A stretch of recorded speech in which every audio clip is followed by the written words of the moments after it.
This particular talk, I know in that great introduction, thank you very much, there was talk of artificial intelligence and robotics, are robots taking over the world and learning about different technologies. But this talk is really more about competency building and skills. And what we need to do as individual accountants in business, as well as organizations, to advance our skill set and our competency set so we are as future-proof as we can possibly be with a rapid rate of change in our environment, in technology, and in all the other changes that we're seeing in the ecosystem. So the talk is, as I said, really more focused on competency, skill building, people, and processes, and technology is an enabler. See, the talk is not about technology per se, because the end in mind is not technology. The end in mind is creating a great customer experience, earning profits, serving mission, inspiring and serving society. That is the end in mind, and technology can be a help. But again, it's really about people, processes, and competencies. So, how many IMA members do we have in the room? Good, we have a good number. How many CMA candidates do we have in the room? Wow, wonderful. And how many CMAs do we have in the room? Okay, wonderful. Well, as I ask that question month after month, year after year, as we continue to grow and make a difference here in your country, I think I'm going to see more and more hands go up, and I really look forward to that, because that demonstrates a commitment to competence, right, and advancing your skill sets, always learning. And again, the fact that you're here on an absolutely beautiful Sunday morning, a beautiful, serene venue for learning, really tells a powerful message, so you should be very proud of yourselves for that. So, just to continue, at a really high level, so this is not a technical talk. This is not a talk on GST or revenue recognition or enterprise risk management. It is a broader talk, as I said, about competencies, what we need to do to stay ahead, not just keep up, but stay ahead in terms of competencies. Where the profession is heading, but what's expected of us. What's expected of us as professional accountants in business, as controllers, as accounting and finance managers.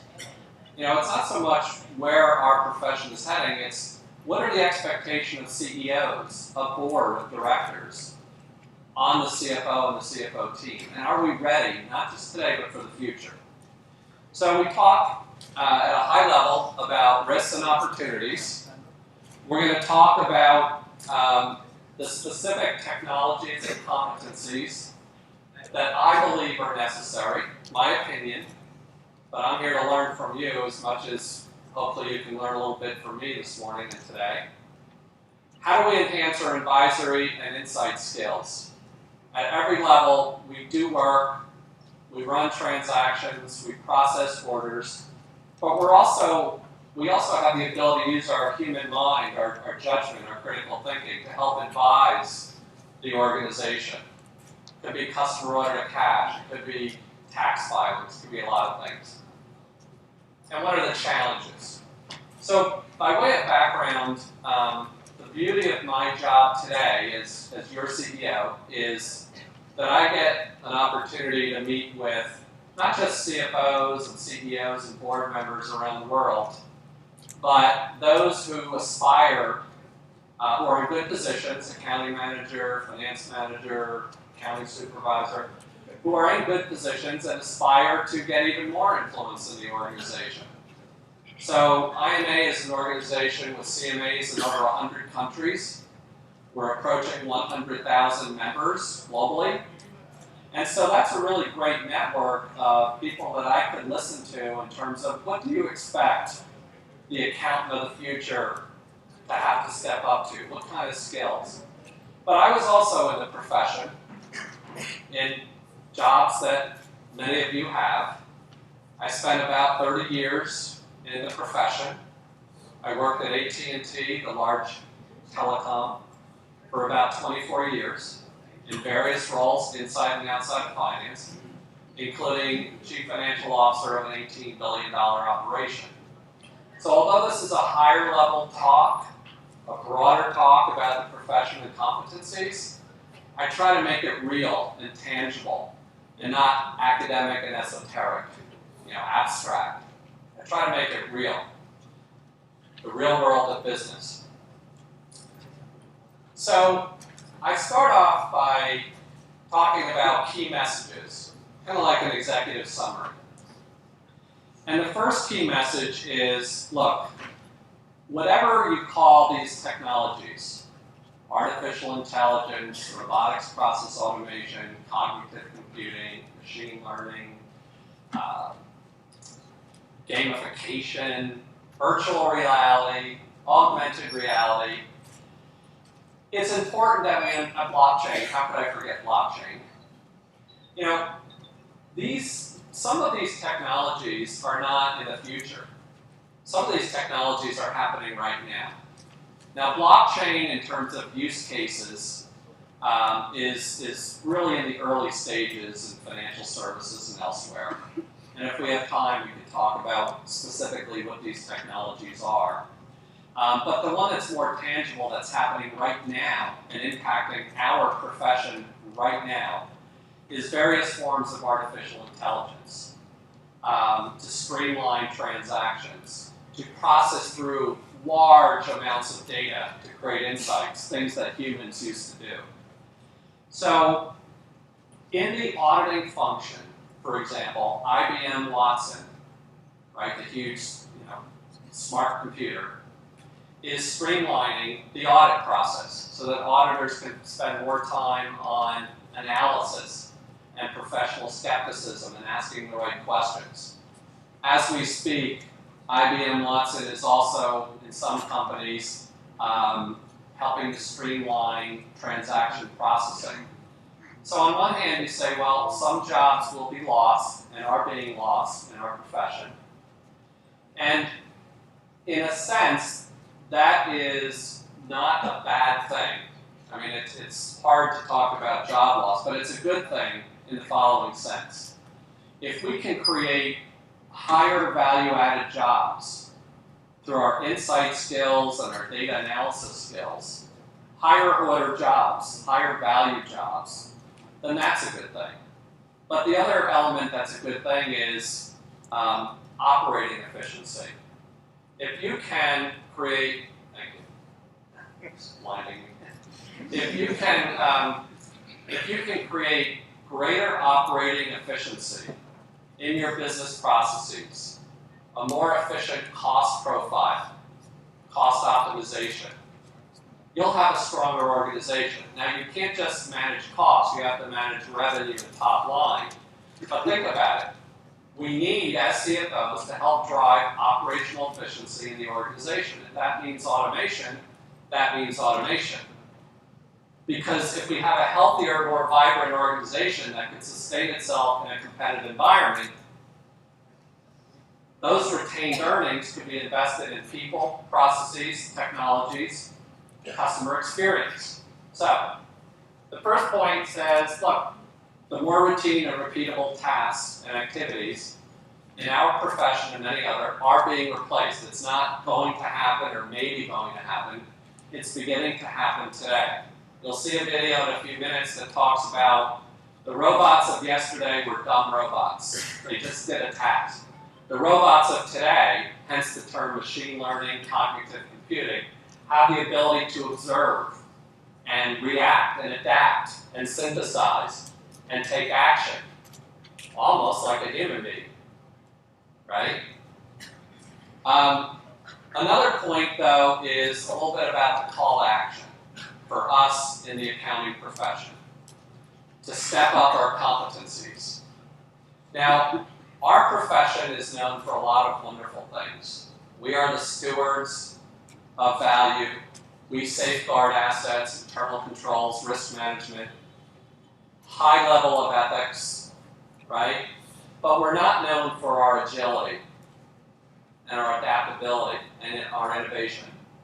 And those are areas that as a profession, as an ecosystem, we must step up. We must become more agile. We must become more adaptable. We must become less reactive to change and more proactive in embracing change.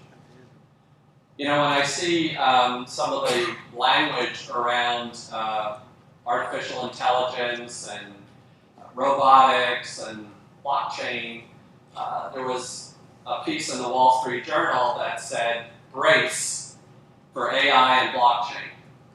And it was actually a pretty good article, but when I saw the headline, I said, there's something wrong.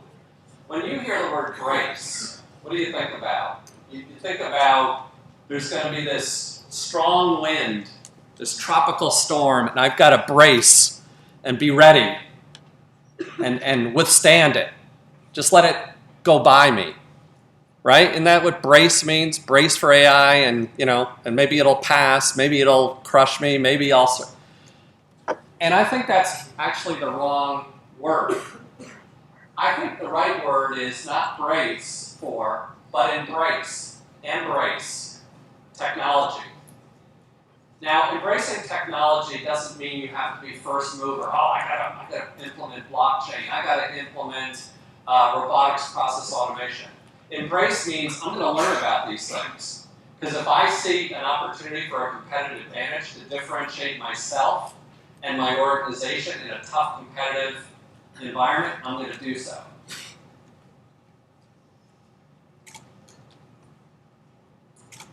So,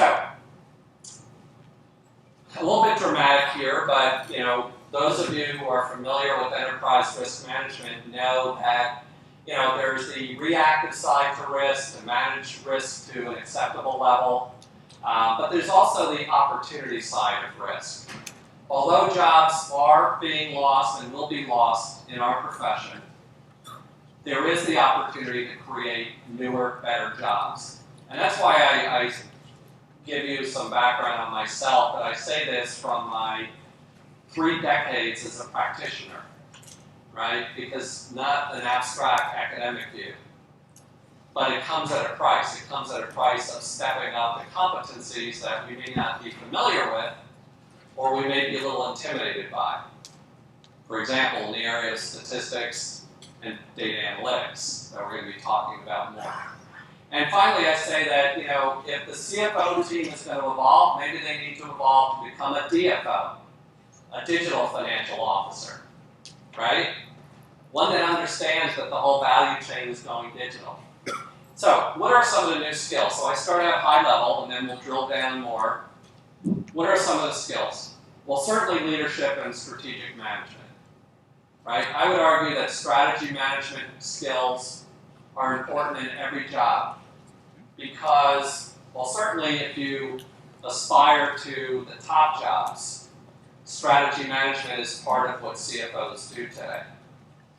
I know there's a lot of talk about GST and statutory requirements and the heavy regulation burden on companies in India. By the way, U.S. companies would say the same thing. When I was working at AT&T, a U.S.-based MNC, and especially with Sarbanes-Oxley, we said, wow, here's another regulatory thing that's going to constrain our ability to serve customers and add value. So, there's always going to be that. But you know what? These things pass. Meaning, the CFO, ultimately, people are going to figure out how to account for GST and VAT. But to sustain business growth and creating value and understanding strategies and competitors is ongoing. So strategy management skills are very, very important. The more tangible skills that I think applies to every job. Every single one of us in the room manages, acquires, analyzes large amounts of data. So doesn't that imply that our skills in the area of data need to grow? And that's where the talk is centered. So some of these skills that we'll be talking about are broader things like data lifecycle, data governance, data design. Some are more tangible and more focused, like data analytics, data mining, and others like data visualization, and even storytelling. So we'll be talking about that. And it's all about upgrading our competencies, not to keep up with technology, but to even try to get ahead. Right? We should aspire not, keeping up is, in a competitive environment, may not be good enough. You may not be around as a going concern if you strive to keep up, or if you strive to keep up with technology and other types of disruptive change. Right? That's not a winning competitive spirit, in my opinion. And there's so many ways to look at the future of our profession. And by the way, when I talk about the future of our profession, what do I mean by our profession? I mean you as corporates, trainers, academia, etc. And of course, accounting associations, IMA, IIA, AICPA, ACCA, etc. We're all partners in this ecosystem. We all have a stake in its future success. But somebody needs to be looking at for the future of the profession. And one sort of negative view would be to say the following. So I start out by saying this is a negative view. One view is to say, well, if jobs are being lost in the more routine, repeatable tasks, because machines can do that much more efficiently. And then when I look at the higher order skills that require insight and foresight, but also a better understanding of statistics and data analytics, data mining, but I really don't want to step up to those skills. Maybe I'll outsource them to McKinsey, or I'll have another department build that expertise, like marketing. Well, what's left? What's left of our influence in finance and accounting and F&A?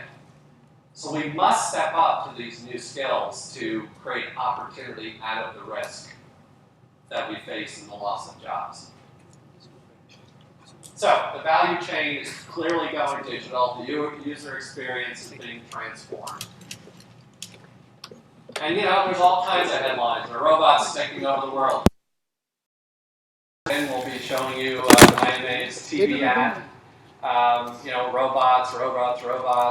Are we all going to be robots 50 years from now? I don't think so. I think there's always going to be a place for critical thinking in the human dimension. But it's something to consider. And let's take the offensive, and robots should be enablers to humans driving business performance, not vice versa. Robots and machine learning, all these other things, blockchain, virtual reality, should be assets that we humans optimize to ends that we want to achieve. Higher profits, higher revenue per customer, better cash flows, a sustainable future. So, before we show you how to put this together, look, I made reference to the fact that having been in business for, I guess, about 4 decades now, it is harder and harder and harder to be a competitive going concern, let alone to sustain competitive advantage. It's getting harder and harder. Competition is fiercer than ever, traditional and non-traditional competition. For example, in education delivery, CPE and learning in many ways has become a commodity. So many people do it. How do you differentiate yourself? Is it an innovative delivery? Is it virtual reality, gaming, that kind of thing? Is it other types of innovation? The point is that so much out there is a commodity. competition is fierce, more and more consolidation is taking place. We have to look for every edge that we can. And I truly believe that edge is in the people and their competency to enable and embrace technology and data analytics. So take a look at the statistics up on the screen. 1958, which is going back a while, the average life of a company in the S&P 500 was 61 years. Companies lasted for a long time. It's projected to be, in a few short years, 14 years. Fewer companies, lots of M&A deals. I've been visiting many companies here in the 5 cities that I will have visited over the course of a couple of weeks. And every one of them talks about M&A, right? Merger and acquisitions, deals, consolidation. So point is, in this environment where it's getting harder and harder and harder to sustain business growth, why not look for every single advantage? And it all starts with competency of the people, business processes, and technology, in that order. And again, that's my opinion.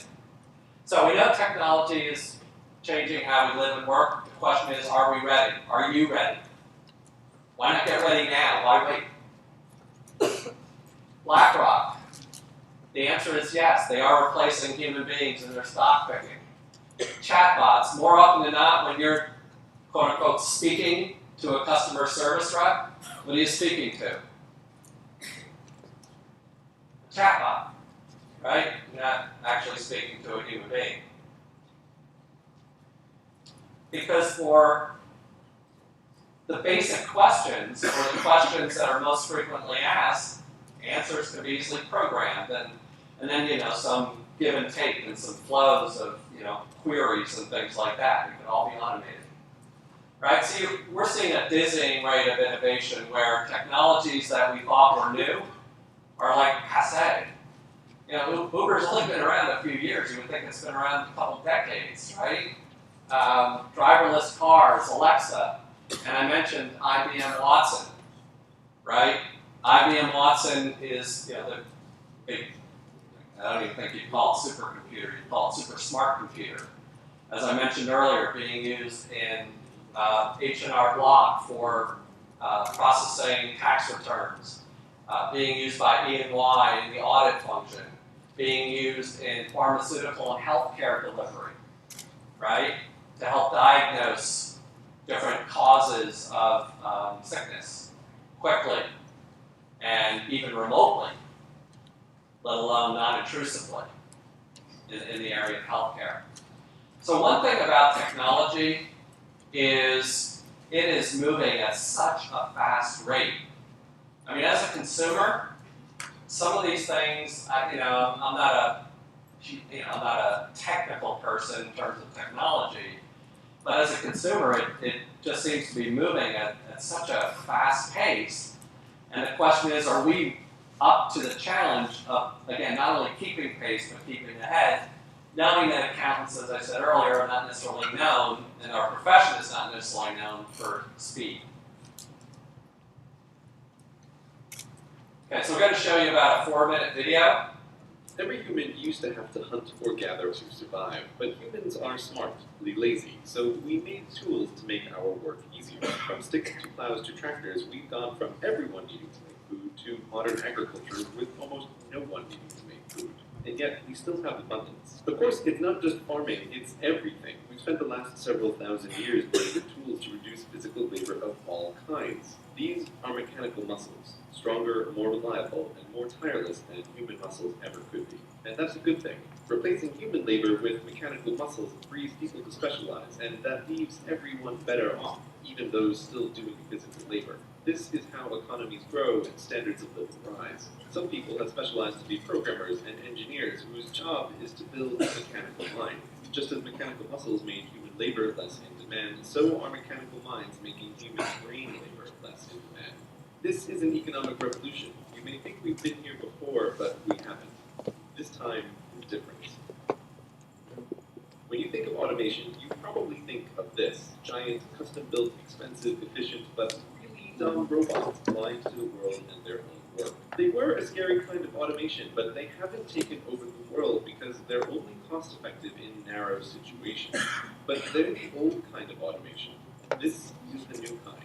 Meet Baxter. Unlike these things, which require skilled operators and technicians and millions of dollars, Baxter has vision and you can learn what you want him to do by watching you do it. And he costs less than the average annual salary of a human worker. Unlike his older brothers, he isn't pre-programmed for one specific job. He can do whatever work is within the reach of his arms. Baxter is what might be thought of as a general-purpose robot, and general purpose is a big deal. There is this notion that just as mechanical muscles allowed us to move into thinking jobs, that mechanical minds will allow us to move into creative work. But even if we assume the human mind is magically creative, it's not, but just for the sake of argument, artistic creativity isn't what the majority of jobs depend on. The number of writers and poets and directors and actors and artists who actually make a living doing their work is a tiny, tiny portion of the labor force. And given that these are professions dependent on popularity, they'll always be a very small portion of the population. There can't be such a thing as a poem and painting-based economy. Oh, by the way, this music in the background that you're listening to, it was written by a bot. Her name is Emily Howell, and she can write an infinite amount of new music all day for free. And people can't tell the difference between her and human composers when put to a blind test. Talking about artificial creativity gets weird fast. What does that even mean? But nonetheless, it's a developing field. People used to think that playing chess was a uniquely creative human skill that machines could never do, right up until the point they beat the best of us. And so it will go for all human talents. Right. This may have been a lot to take in, and you might want to reject it. It's easy to be cynical of the endless and idiotic predictions of futures that never are. So that's why it's important to emphasize again that this stuff isn't science fiction. The robots are here right now. There is a terrifying amount of working automation in labs and warehouses around the world. We have been through economic revolutions before, but the robot revolution is different. Horses aren't unemployed now because they got lazy as a species. They're unemployable. There's little work that a horse can do to pay for its housing and hay. And many bright, perfectly capable humans will find themselves the new horse, unemployable through no fault of their own. But if you still think new jobs will save us, here's one final point to consider. The U.S. Census in 1776 tracked only a few kinds of jobs. Now, there are hundreds of kinds of jobs, but the new ones are not a significant part of the labor force. Here's the list of jobs ranked by the number of people who perform them. It's a sobering list with the transportation industry at the top. Continuing downward, all of this work existed in some form 100 years ago, and almost all of them are easy targets for automation. Only when we get to number 33 on the list is there finally something new. Don't think that every barista or white-collar worker need lose their job before things are a problem. The unemployment rate during the Great Depression was 25%. The list above is 45% of the workforce. Just what we talked about today, the stuff that already works, can push us over that number pretty soon. And given that even in our modern technological wonderland, new kinds of work aren't a significant portion of the economy, this is a big problem. This video isn't about how automation is bad, rather that automation is inevitable. It's a tool to produce abundance for little effort. We need to start thinking now about what to do when large sections of the population are unemployable through no fault of their own. What to do in a future where, for most jobs, humans need not apply.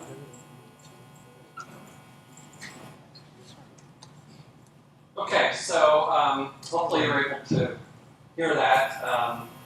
We did the best we could with the sound, so sorry about that, but hopefully I'm going to buzz off the stage here, fly off. Maybe that's our new driverless or new attempt to see if we can propel me into space. But a couple of lessons learned here from the video. Hopefully you're able to at least visualize it. You know, one is that automation is here. It's always been around through various industrial revolutions, right? It's inevitable, right? It's not yes or no, good or bad, it's inevitable. And why not prepare for the inevitable, right? It is a little bit sobering.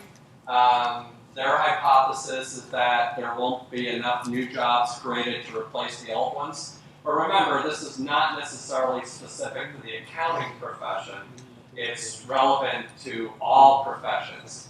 So we have an opportunity in our profession to prove that video wrong, that for our profession, we can create more value-added, newer types of jobs to replace the jobs that went away, right? But again, we have to step up. So one of the things I wanted to point out when we started out, I said this is a great learning opportunity.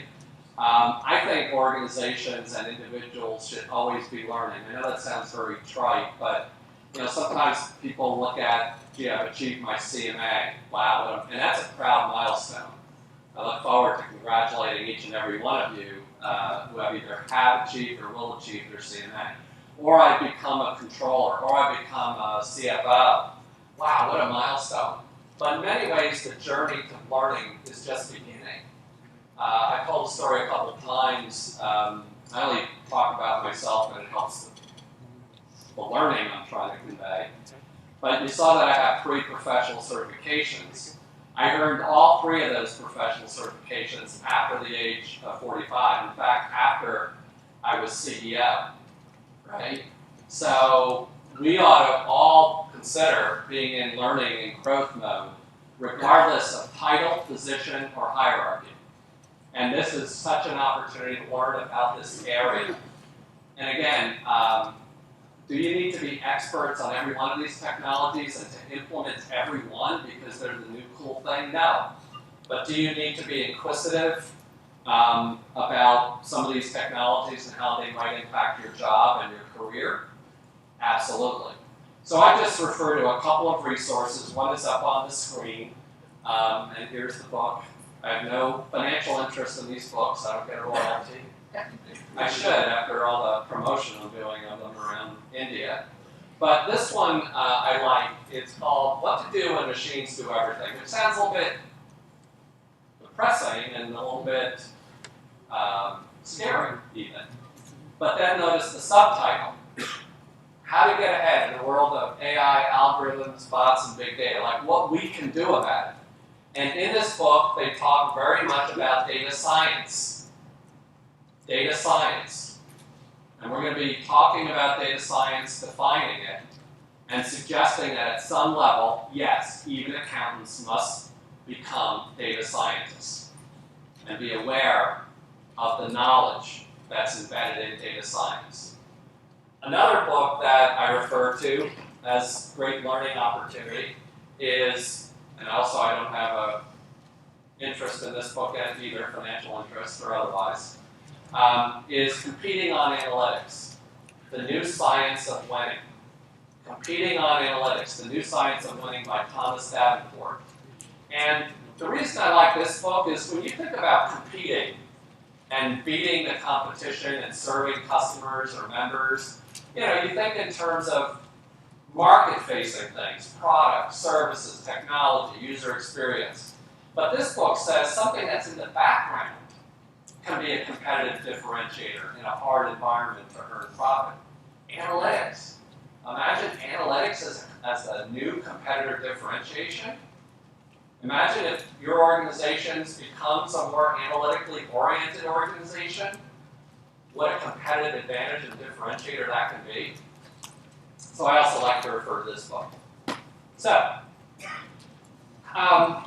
in this book, in the first book, What to Do When Machines Do Everything, they talk about potential displacement or replacement of job tasks.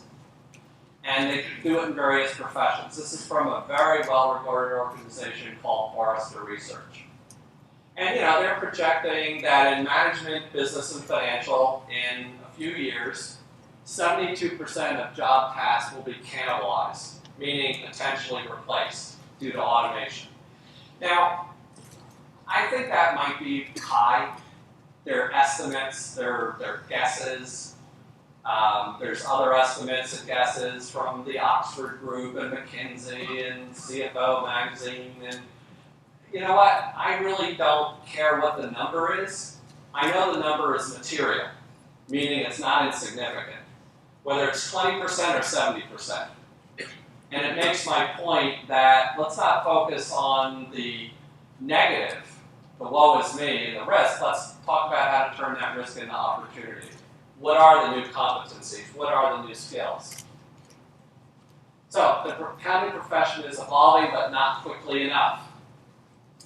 Not quickly enough. So this is kind of a busy slide, but let me explain it at a high level. Accounting and analytics. Accounting, by the way, just a quick accounting history lesson. Accounting arguably first came about in 1494 when a gentleman named Pacioli documented what we now know as double ledger bookkeeping, or double entry bookkeeping. What we now know as general ledgers, right? And look, there's been some innovations over time, ERPs and other things. But when you hear accounting, you don't necessarily think of innovation and entrepreneurism. In the light gray and dark gray are all the advances in innovations in analytics, some of which you might not even recognize. But the point is, there's a whole lot more in the light gray and the dark gray than there is in the blue. And we need to catch up quickly, in my opinion. So, are worlds colliding? Well, it's our choice. Remember my analogy of bracing for and weathering the storm and hoping it passes without damage, versus collaborating and embracing the technology, being proactive and on the offensive. So clearly, from my very first slide, I try to make the point that data science, data analytics, we must embrace them and learn more about them as organizations and as individuals. And an increasing amount of data analytics is in the CMA program, but I would argue we might need to add more, or at least add more programs around it. So, what about today? What are the competencies today? Well, the first thing I want to say is that the CFO role has evolved over time. And it depends upon the country and how much emphasis there is on statutory reporting and taxation and things like that, versus management accounting, which is more the merger and acquisition and the forward-looking stuff. But one thing is clear, whether it's in India or in other economies, the CFO role has changed significantly over the last two decades. And by CFO role, I don't necessarily mean the CFO only, but his or her team as well. So it used to be 20, 30 years ago that whether it's the US or outside the US, the CFO, his or her team, was primarily responsible for statutory filings, IFRS standards, compliance, tax, audit, attestation. All important, but all rearview mirror. Basically the bookkeeper, the accountants. However, over time, that has changed. For example, when I was CFO of a strategic business unit at AT&T, yes, I was responsible for the accounting, but I was also responsible for sitting at the strategy table to help guide the forward strategy of the organization. I had a lot of input to operations and technology, not direct responsibility, but a lot of input. If you look inside of IMA, a multinational corporation that's growing around the world, including here in India, our CFO does the statutory filings, does the accounting and the internal controls attestations, but that is the minimum expectation now of CFOs. Our CFO also is responsible for the strategic planning process. She's also responsible for our operations, our technology, and even human resources. So the CFO of yesterday was really more of a chief accounting officer. The CFO today is more of a chief value officer, providing guidance and insights and foresights. It's not just one or the other, it's both. So when you look at today's competency framework from IMA, and the CMA is very foundational, it serves the purpose for today. And I would say the same thing is true of ACCA and ICAI and others.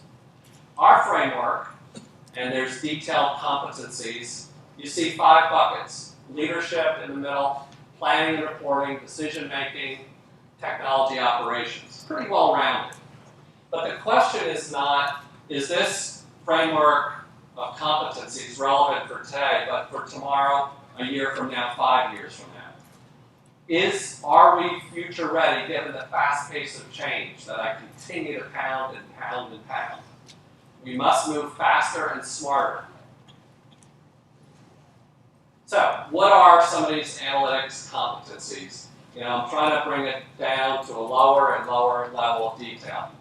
And I have to also tell you, by way of background, that my degrees from university are actually in mathematics and statistics. I did take a significant amount of accounting courses as electives, and I found it a very natural transition to apply mathematics and statistics in terms of the thought process into mostly finance as opposed to accounting, right? And that's just to say that I see the opportunities of convergence here. And by the way, I'm not suggesting that every person in this room who loves accounting or financing needs to become a mathematician or a PhD statistician. But I'm also not saying that the current level of competency is enough, right? So what's that middle ground? So I think we're going to see another video. It's a shorter video, about a minute. We'll try to get our sound as good as we can, but if not, be very, very quiet. Listen very carefully.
Of course, it now occurs to me that you didn't really need to have good sound for this one, other than the music.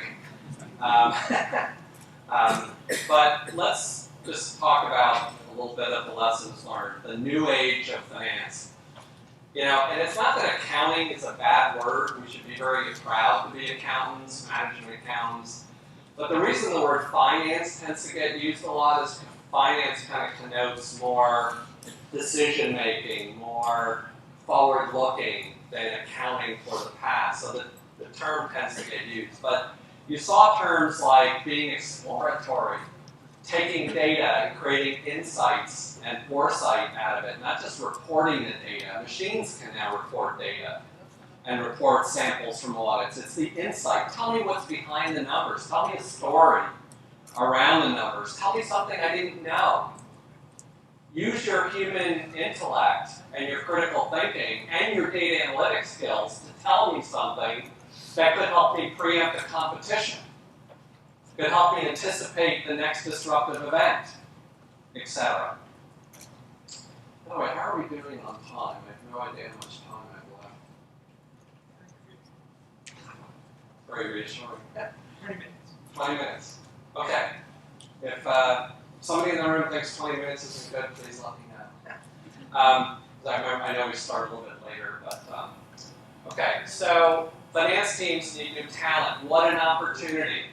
I don't care if you call it finance, accounting, F&A, I don't care what you call it. As a former employer of talent, and having spoken now to hundreds of future employers around the world, they're looking for differentiation and new types of talent. right? You can't guarantee that you're going to get that next promotion or that next great opportunity, but you can always put yourself in the best possible position. So, I referred to the 4 lines of sight for today's CFO team in industry. The 2 traditional lines of sight are oversight, and hindsight. Okay.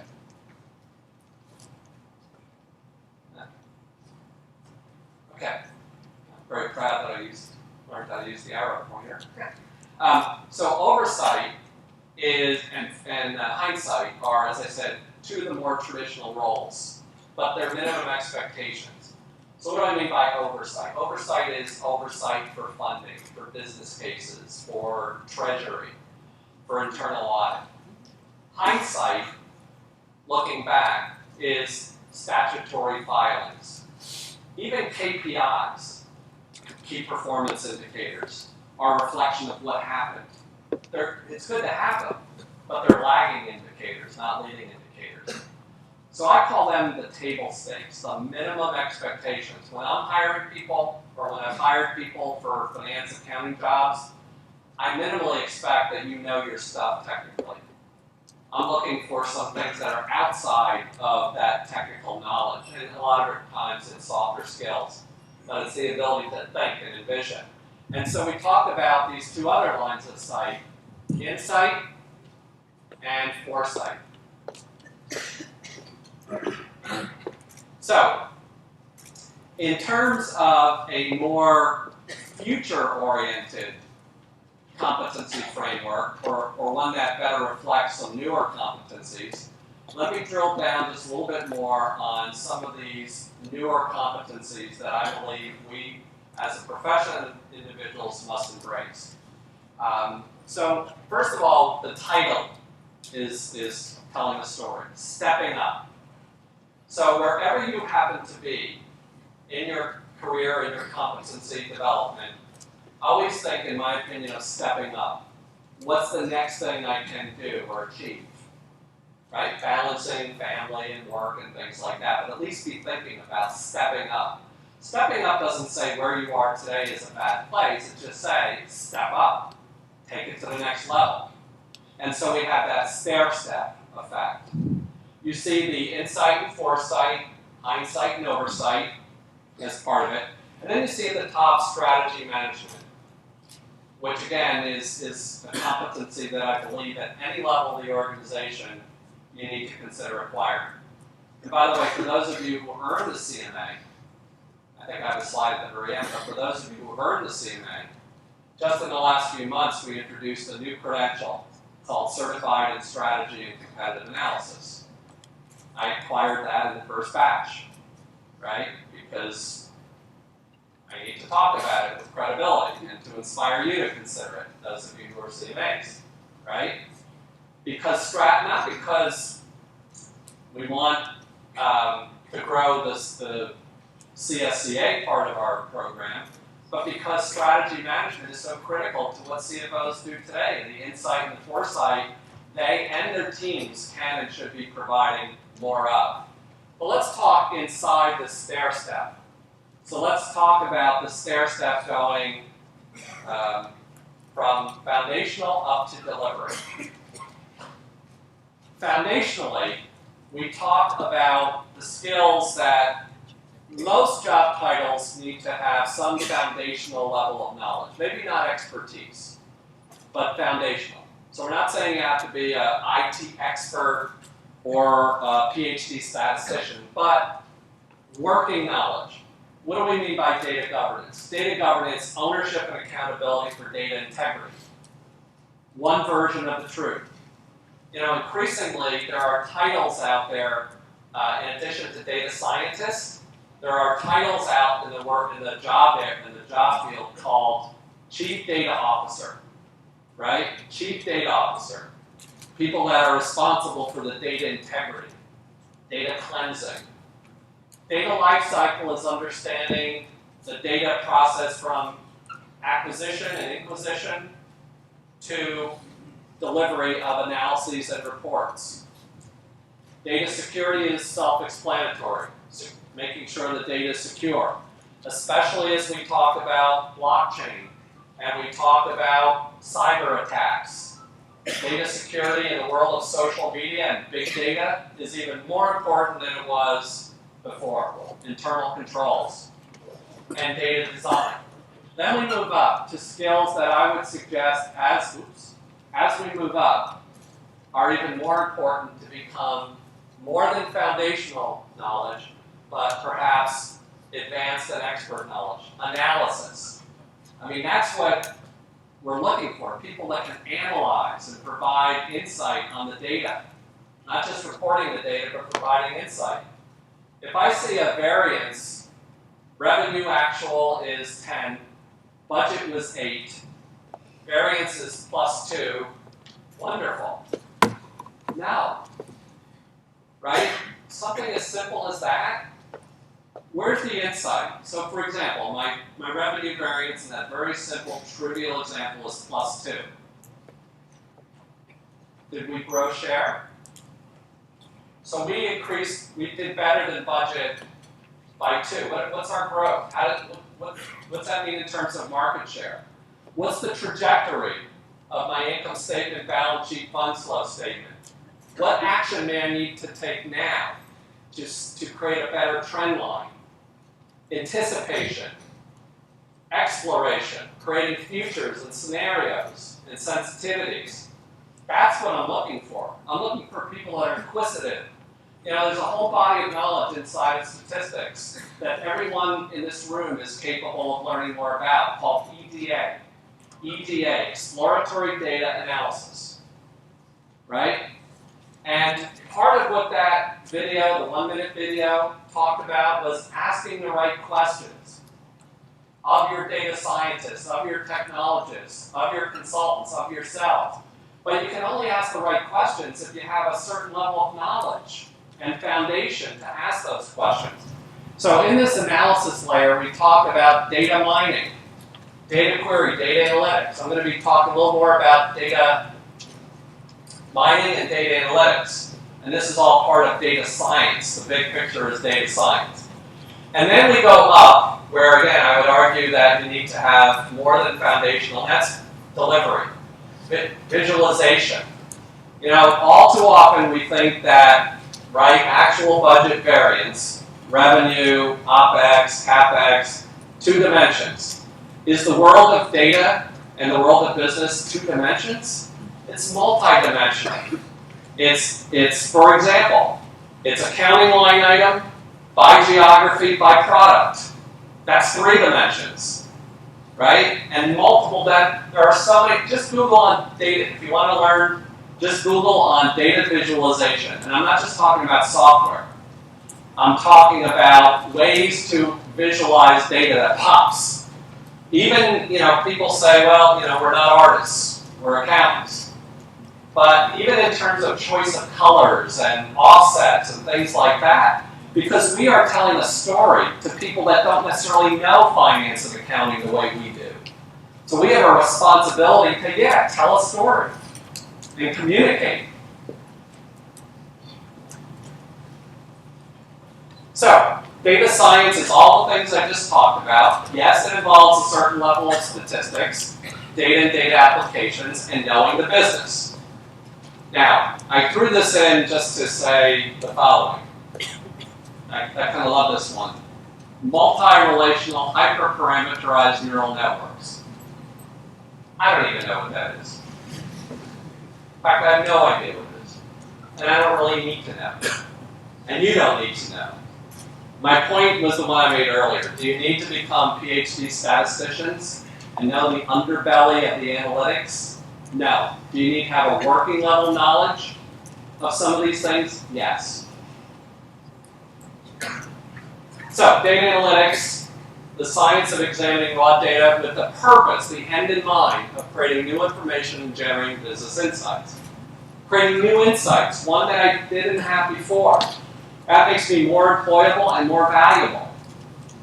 And wouldn't it be nice to have a greater knowledge of data analytics to be able to offer that insight? So let's talk a little more about data analytics. A lot going on in this curve. Gartner is, like Forrester Research, a preeminent IT consultant and advisor, worldwide, Gartner Group. And it's called the Analytics Ascendancy Curve. And I would say that, yeah, we do some level of analytics in our profession, but it's more at the lower end, more at the hindsight level.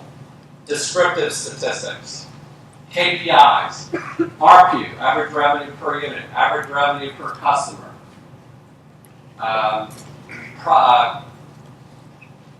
profitability by customer segment. Very important to describe what happened, but we're only describing what happened. More advanced analytics that allow you to deliver foresight and insight require greater knowledge and capability in some technical areas. So diagnostic analytics. Why did it happen? Why did we miss budget? Why are we losing share? Why didn't we grow as fast as expected? See, now we're going from leading indicators, which are KPIs, from lagging indicators, which are KPIs, to leading indicators, right? I mean, we have the ability, I may, and this is just a simple example, to every day be looking at our key indicators in terms of what they portend for the rest of the month or the rest of the year going forward. So diagnostic statistics are things like correlation coefficients, R, right, the letter R. Do you need to understand how a correlation coefficient is constructed? Probably not. Do you need to know what it is and how it applies? Right? Correlation coefficient is just the relationship between two data. You know, it could be the relationship between the economy and your income. Right? Correlation. How do those two data sets over a period of time relate to one another? Diagnostic. Then we get into more advanced, predictive. So the CMA exam does test regression and things like that, but there are so many techniques out there to predict revenue, to predict volume, units sold, by geography, based on the economy.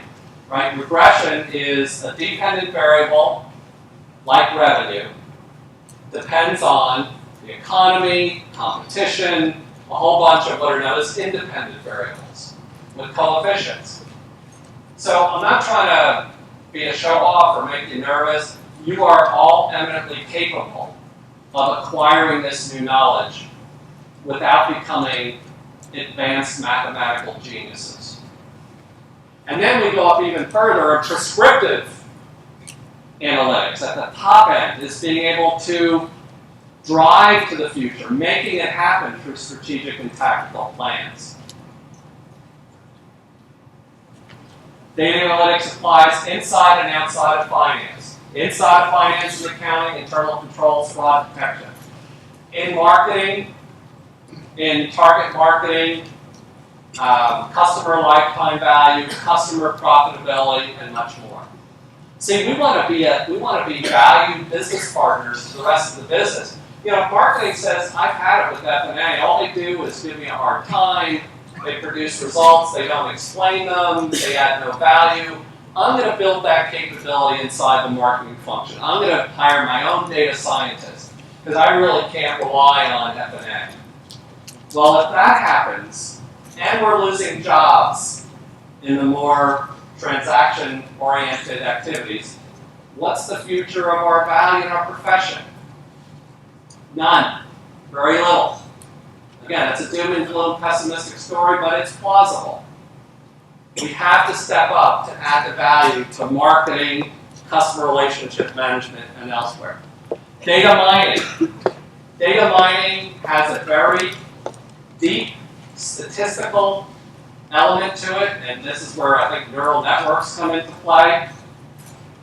But you don't need to necessarily understand that. If you do, it's a bonus. But what is data mining? How can I use data mining to ask the right questions to seek answers? So data mining is actually a very descriptive term.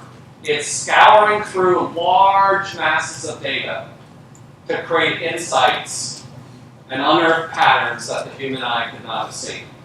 Two quick examples, one inside finance and accounting, the other outside. Inside finance and accounting, You have 100,000 employees, many of them travel. We want to scour through their expense reports to find patterns that are outliers and could mean a level of fraud, right? Like so as an internal controls tool. Outside of finance, we use data mining at AT&T to scour through our sales database of everything we sold by product, by location, by geography, hundreds of thousands, maybe even more, of records to unearth relationships and patterns in the bowels of the data that we were able to identify incremental sales leads for our sales force. Because we were getting whipped in the market by MCI, WorldCom, BT, and others. And we were looking for competitive differentiators. Competing on analytics, the new science of winning. Data mining is part of that. You need to know enough to ask the right questions and to utilize this great analytical capability. And look, software is part of it. Notice that I'm ending, or toward the end of my talk, software tools. So I've asked this question, and you know, probably an obvious answer, but how many of you use Excel? Or are familiar with Excel? How many of you use or are familiar with the similar analytical programming language called R? Oh, good audience. Good audience, because we have 4 people out of 100 or whatever, 4%. R, and that you made my point. Look, Excel is a good tool, but why do we use Excel? Probably because it's easy. If the first thing to think about Excel is not, wow, it gives me this great capability, because it's easy. Let's face it, let's be honest. It doesn't mean it's bad, it doesn't mean that it's not sufficient, it just means that we choose it because it's easy. But I'm told that R is a powerful analytical tool. And Python, and Tableau, and all the others that are up on that board. Embrace them. Not in terms of implementing them, but understanding the value they may or may not be able to provide. Some of these I don't know. I have a member on our staff back in Montvale, New Jersey, where it's very, very cold. There's actually snow on the ground. I actually have one of our analysts learning R, because I want to know. I want to know. I've got somebody looking at blockchain for education delivery. I have no idea if that makes any sense, but I'm going to find out, because we face competition at IMA, and we don't intend to lose market share to anyone. But I've got to embrace competency in order to get ahead.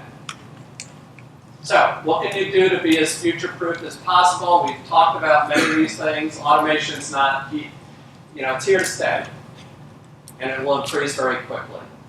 Embrace technology. We talked about that. Develop your skills in data science, data analytics, professional judgment, critical thinking. Don't forget about the human element. The more we can emphasize the critical thinking, human judgment, insight, and foresight, the more we'll stay ahead of the machines, right? The analytics mindset starts with asking the right questions. And how can companies become more analytics driven?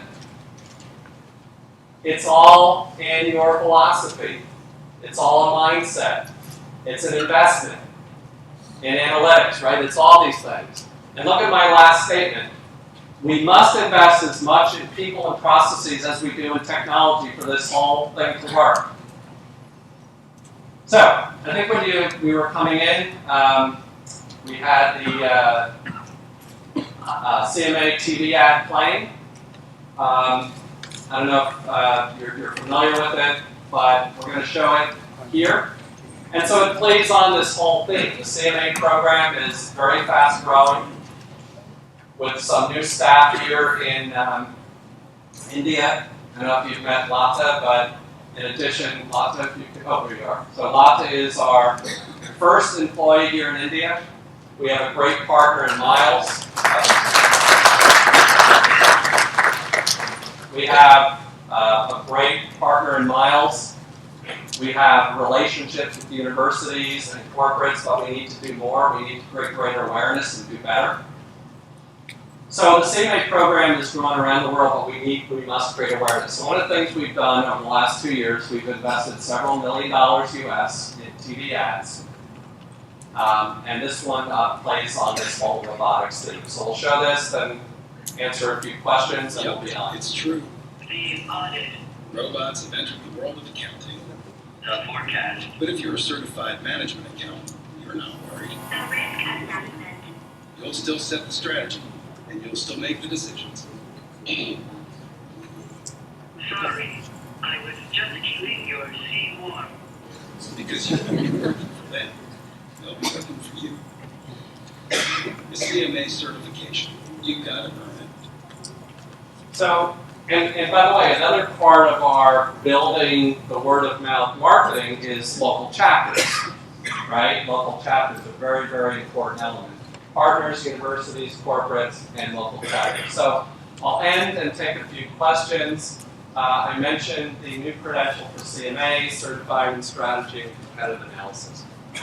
So with that, I think I'm at the time that I was asked to keep to. So, Aren, do we have time for questions? Yes, absolutely. Okay. So we have time for questions. It could be, ideally on your thoughts or input or questions on the presentation. Obviously, we have IMA staff here, including me and Miles, to answer any questions about the CMA program per se or proper.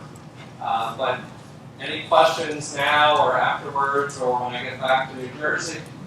Part of my job is to answer the questions.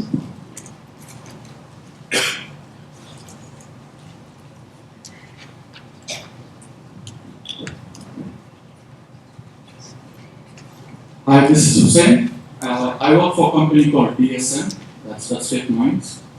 2 years ago, we partnered with a company called Redwood to automate our accounting processes. It's also a robotics company, Redwood. And I'm also CMA from IMA. Oh, wonderful. Congratulations. Thank you. My question is, we see, since we have all these new technologies coming in, we see that accountants are basically end users of this technology.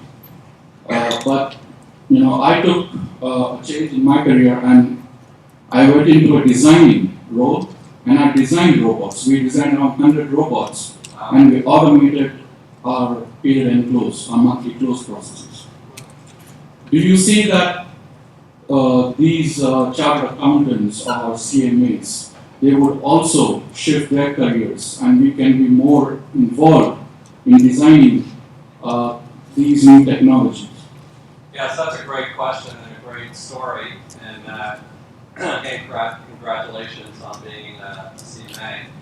So actually, I didn't spend a lot of time on it, but one of the competencies that I referenced, but didn't go into detail, was design. And in this case, it was more on data design. So I'll start with the basic premise of my talk that it's a little bit variable what knowledge and skills you acquire. It's not like you have to go out and acquire all these.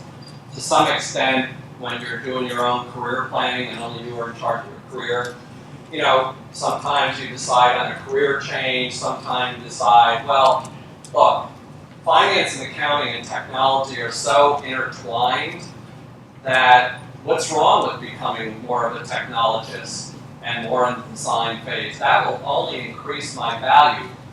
But I think you need to do it for two reasons. It'll increase your value and you obviously have a passion for it, right? You in your head, you said, oh, number one, it'll make me more marketable and employable, but I also have a passion for it and an aptitude for it, right? I don't think, I could barely, boil an egg, so I don't have aptitude for mechanical things. I'm not sure I could ever, I don't know that I ever personally have the aptitude to do that. I would, myself, personally, I'd be more on the analytics side, with the data. But I think one thing about being a CMA is that it kind of gives you the ability to think right? To apply those critical thinking skills. And if you have a passion, then I think you've got a perfect combination. A great question, great story. Other questions, thoughts, ideas? My name is Annie Kavita. I'm a CMA too. Oh, sorry. I've had this, now it's not in my eye, but I couldn't say anything for about an hour. You mentioned about the local chapters. When can we have the Hyderabad chapter started? So, and you said you were a CMA. Yes, sir. Well, again, congratulations. Thank you. By the way, you don't have to be a CMA to ask the question.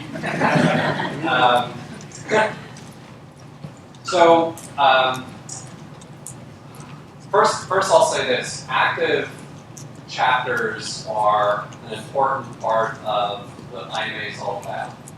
IMA globally has over 300 student and professional chapters. It is challenging whether you're in Hyderabad or Houston. It is harder and harder in the age of social media, and people are busy and virtual networking. It is a bit of a challenge to get people physically together, but it is more important to have active, vibrant chapters. Our goal is, now that we're IMA Global, is committed to more presence and engagement. We are committed to helping to reinstate and resurrect and enable and grow the chapter. It's a two-way commitment. It really does start with local volunteers, and sometimes in our chapters in the US and around the world, it's the same people who are volunteering on behalf of the general membership. So I'm sure as we think about how to reinstate, I guess would be the best term, the chapter, they need help. This is volunteerism at its best. But they can't do it alone, they have to do it with help from IMA. As we build up our staff here in the country, part of our responsibility is to help work with the local chapters. And one thing that we're not lacking for is topics. Now speakers, and I don't think we need to be lacking for speakers. We had a breakfast meeting where we talked about what are some of the hot topics or important topics. Enterprise risk management, FP&A, cybersecurity, data. It's not for lack of exciting CPE topics and the ability to network, learn, and grow. It's about people. And so we are making a commitment, myself as President CEO, Jim as Senior Vice President, Lata is our first employee here in India, Pranesh who works in Dubai. We're all committed, but it takes both, right? I'm very, very confident the next time I come here that we'll be talking about a very successful, vibrant chapter. The flowers are beautiful, so what could be, could be better than that? Other questions, comments? I don't know if it was. Oh. Okay. We'll move the mic up front after. Yeah. So good afternoon. My name is Yeshaya. Of course, CA, CPA, and CMA and whatnot. Just wanted to ponder a little bit over the slide. One of the slides that you have shown, Jeff, was 72%. Of course, the number is not important here, as you mentioned rightly. But the thing that is sticking in my mind is that if the jobs are being lost, let's say the accounting or management professional jobs are being lost to the extent of whatever percentage that you said, what does it mean is that it is the technology that is bringing the change. I think that's what is very clearly established. So, being in finance profession, I keep wondering how do I attract more and more young talent to this profession where technology is taking the arena there and the technology is driving the whole change. I am not able to attract people from going to the technology, studying technology and learning technology to learning accountancy, learning finance. How do we really bridge this gap? I even sometimes think that one should learn the technology and then of course they can get to finance and accounting so that they have a better edge. But in the race we tend to lag behind. As a finance profession. Yeah. That's a great question from another CMA. That's wonderful. So therein lies another challenge in our profession that I glossed over and that's how do we inspire students to consider our profession. And you know, even in the United States, the STEM programs have become the hot, sexy, cool. Right? STEM is science, technology, engineering, mathematics. We would love for that to be STEAM, science, technology, accounting, science, technology, engineering, accounting, and mathematics, right? If I could spell. But therein lies whether part of our entire profession is to do a better job at telling the story. Now look, in any profession, and for anyone to say that any profession doesn't have its challenges, we have our challenges. Yeah, I mean, if you go into the audit, you work for a Big Four, yeah, you're probably going to be working 60, 70, 90-hour weeks in the beginning. You're going to learn an awful lot about an industry vertical. Some of it might seem very routine. So that's true, but you know what? When I go around the world and I hear about careers and jobs and what people are doing, I don't think there'd be that many people in our profession growing at a pretty good rate, not, maybe not as great as we'd like. So there must be something, there must be more to it that we need to be telling the story about how we don't just process transactions and we don't just produce reports. We actually help create ethically sound, growth-oriented organizations. There are millions of stories around the world that we should be telling to inspire students. What a great multi-dimensional profession this is. And when you talk about technology, accounting information systems, data science, that's why we need to embrace them, because a year from now, 5 years from now, if somebody says, well, I'm really interested in technology, so I don't even want to touch accounting. No, there's so much technology that is part of accounting, part of finance. So you're absolutely right, though, in terms of today, if we continue to not tell a story, or if students kind of see the part that entry-level jobs are going away. By the way, they're not going to go away in total. The chart that was shown actually said job tasks. So it's not that entire jobs are necessarily going to go away in that graphic, but job tasks. So bottom line is two things. We need to do a better job of telling the story of inspiration and influence.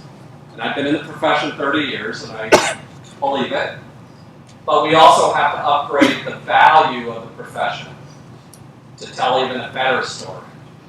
But you're right, in terms of today's reality, when I'm trying to compete against somebody who says, I want to go into tech or computer science, I don't want to touch accounting.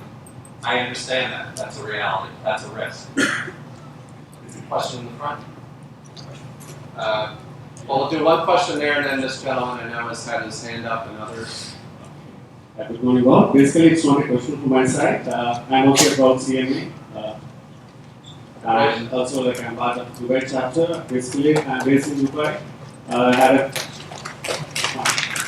a short trip here, previous trip, and I was really delighted to know that Mr. Jeff is in Hyderabad. I thought glad, rather me. And truly, it's really an amazing crowd and amazing response. Hyderabad definitely deserves a chapter, and I'm sure, very soon there will be a chapter. Similarly, I'm from Dubai, I'm vice president of Dubai chapter, meeting membership, and I'm a guest speaker in the Dubai chapter. A lot of things and a lot of learnings. Definitely, I think there's a scope, and like to share one thing. Next 2 months, I'm relocating to Hyderabad. I'm building up my 16 years professional career. I'm going to give a bit adieu, and I'm going to start up my own company here. I'm going to the new venture. So hopefully soon I'll also try to contribute from my side for anime community and part of the chapter. Great. Jeff, if you permit, I would like to take 2 questions just to add it up to that. The question I think some of friends raised: how is technology and finance correlated? In today's context, technology and finance, they are the 2 sides of the coin. You cannot separate technology, they are very much part and parcel of your life. see in all your finance internal controls, your processes, everything is fully embedded with technology. So there's a decent level of technology proficiency, which is part which goes along with the finance. So Yeah. and Kavita was raising a question of chapter and then to support and maybe to volunteer to take it further. Yeah. That's great. And so, in terms of one of the nice things about having a network as big as IMA's, nearly, we're getting closer and closer to 100,000 members around the world, and as I mentioned, 300 student and professional chapters. Not to sound trite, but the power of the network. So, Jim and I are very familiar with the great successes, and Pranesh as well, the great successes of the Dubai chapter. Wow, isn't there an incredible opportunity to learn what worked in Dubai and what didn't work in Dubai, and see what lessons learned we can bring here locally together with support from IMA, right? Because I'm hearing, I'm hearing this message loud and clear that yes, the global presence and activity and advertising and webinars and leadership courses are okay, but we really need to have that local presence. So it sounds like we have a volunteer there, which is great, to minimally share ideas and lessons learned, right? So yes, question in the front, finally. Hi Jeff, it was a great session definitely. Just one question, we did speak about a lot of automation from a company standpoint, how individuals in Salesforce they are growing and they are getting up with the new technology. My question is how do you think as auditors, we CPAs, we can implement automation in the audit culture as well? Yeah, so great question. So on the audit side, so on one hand, risk opportunity. On one hand, arguably the audit function is most susceptible to automation because of its routine, repeatable nature. By the way, when I say routine, repeatable, I don't mean dull, boring, and not requiring a lot of human intellect. I'm just saying transactions and sampling and things like that. So, but the idea is to say, well, where is it that the auditor can really add value? It's not in the processing of the data, it's in the analysis of the data and offering the insights. And working with management in their independent role to say, hey, we need to consider some incremental testing or some incremental documentation. If we're going to do our internal controls attestation, and try to ensure we have no material weaknesses or significant deficiencies, we need good, strong auditors who know the business and can apply the human element of critical thinking, who are able to provide professional judgment, and most importantly, who are able to provide professional skepticism. So the audit function, whether it's blockchain or Watson or other forms of automation, is actually a good thing because, again, it creates the human mind's ability to add value. So great question. Okay, right. Hi Jeff, this is Sumit here. So I'm the Miles CMA faculty. Miles CMA faculty from Hyderabad. So carrying a lot of responsibilities on my shoulders. Okay. So I don't have any question in particular, but I have two interesting thought processes which I have in my mind to share. What I feel is it's not something new that we are talking about. Since ages we are surrounded by technology, and at times it's indirectly we accept them without realizing that we are accepting, and at times we are forced because of the dynamism in the environment to accept them. So that's how we are evolving. Like best example is earlier whenever someone who used to give the presentation, the person needed an assistant to change the slide, but now you have that gadget controlling your hand. So that's one of the. I still need assistance. And second best example, which I see at my home, I have Alexa installed at my home, and my daughter is just 3 years old. So that tiny little tot understands how to use Alexa. Now, from this age, she is getting future ready. She is getting ready for AI. So I mean, she interacts with Alexa with so much of ease that we at times get a little surprised at how is this happening. I mean, the interactivity is such a interactivity has taken a different league altogether, and our connect with the mobiles is getting reduced because we have an assistant in the form of Alexa. So this the coming generation is already getting future ready, and they are accepting that thing with little delight. And we are just getting worried or getting little sense of getting forced, but actually there is no exit here. We'll have to accept the situation and we'll have to upskill ourselves. Yeah. That's the only thing which I feel. Yeah, that's a great point. I mean, those of us who have kids, grandkids, it seems like from, I don't know, it seems like the age of 1, they're getting used to devices and technology. And maybe at that early age we should have some accounting applications, games, like I threw out this other buzzword, gamification. There are actually accounting educators. Now, granted, it's more for accounting undergraduate majors who are creating games and simulations to make accounting experiential and kind of fun. But boy, and maybe some genius in this room will think about an app that somebody at a young age, the value of money, and you have an app that shows, oh boy, now I can get another toy or another candy or something. But it gets back to the point earlier about trying to infuse at an early age, and as they advance and mature, the beauty of our profession. And it's a little bit of a hard sell because look, when you hear the term accounting, you think of, geez, boring people, I wouldn't want to invite them to a party, et cetera, et cetera. So great point about the future of our profession, actually.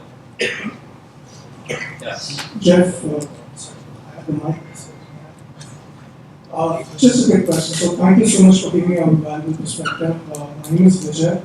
I head a global shared service center for finance. And one thing that keeps me awake at night is how do I reinvent myself and how do I reinvent the team that I work with.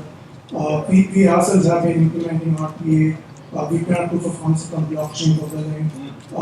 We are doing leveraging predictive analytics for FPA function.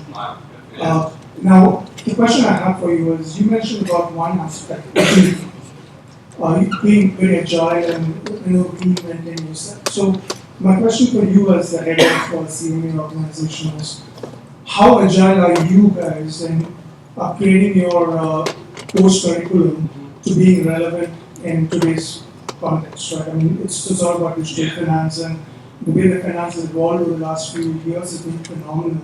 So how often do you revisit your course content? Yeah, that's first of all, congratulations on what you're doing.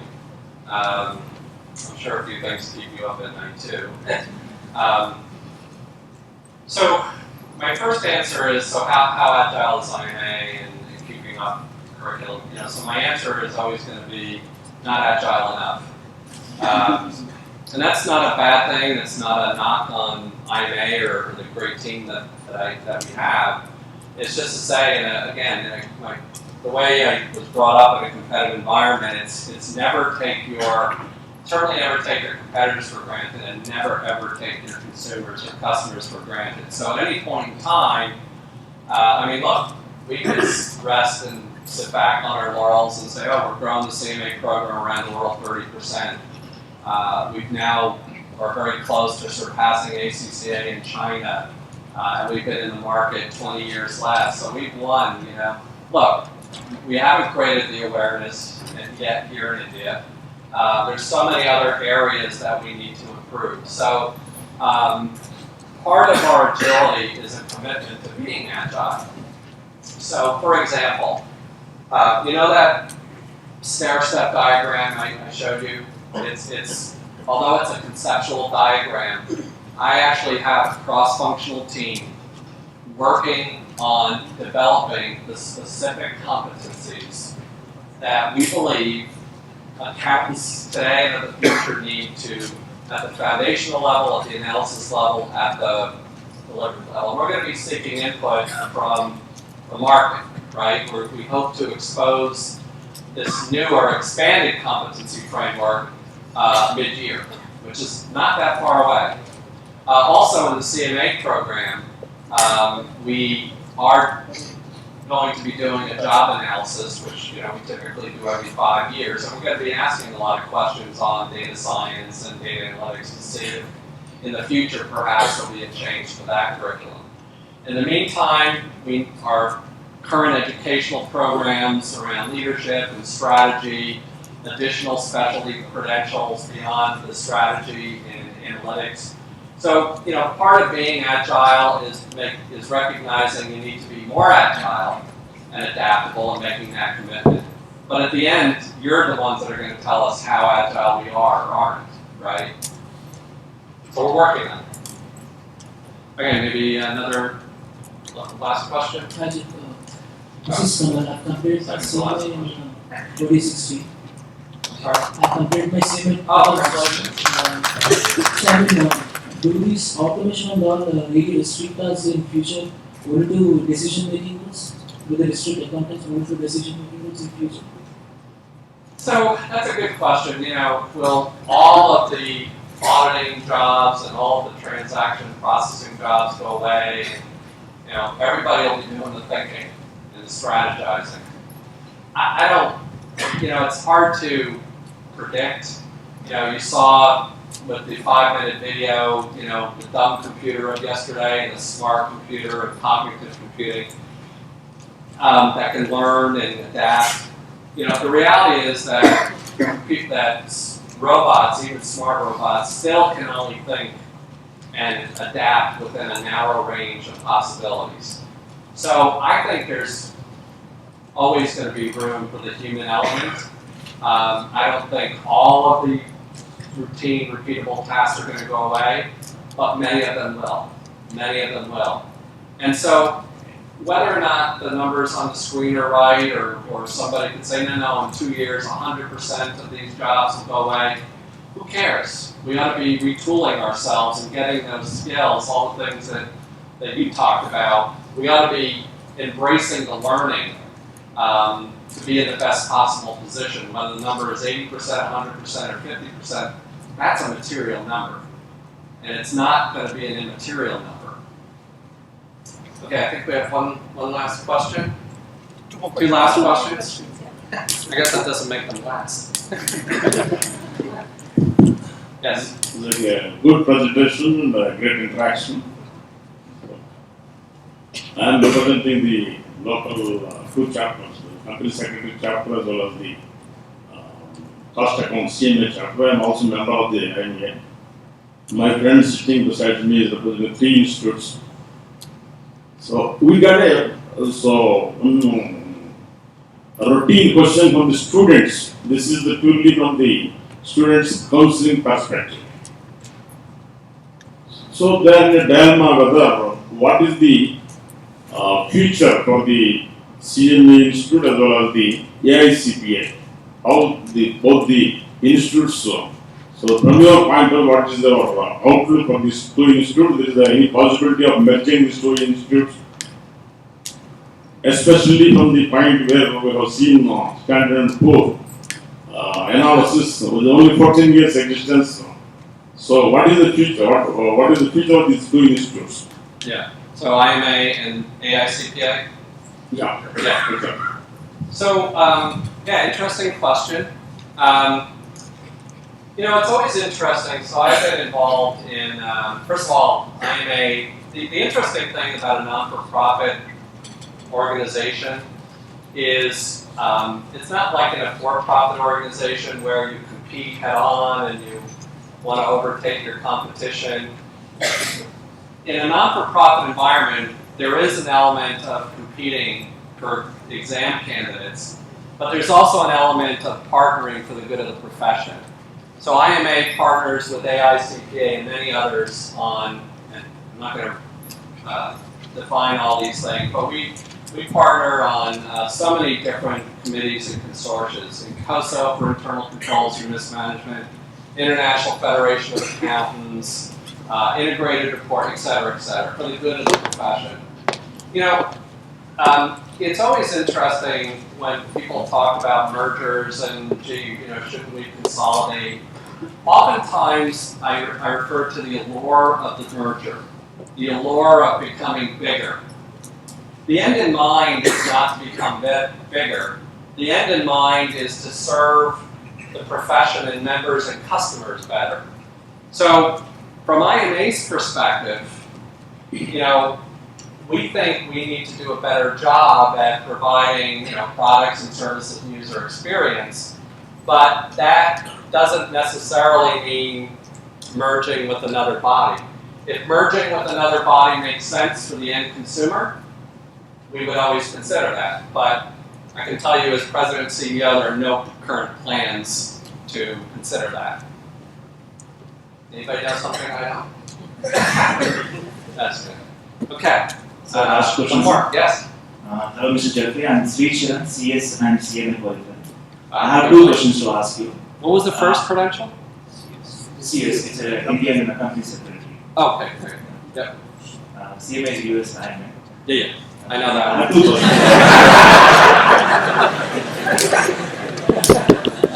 I better know that.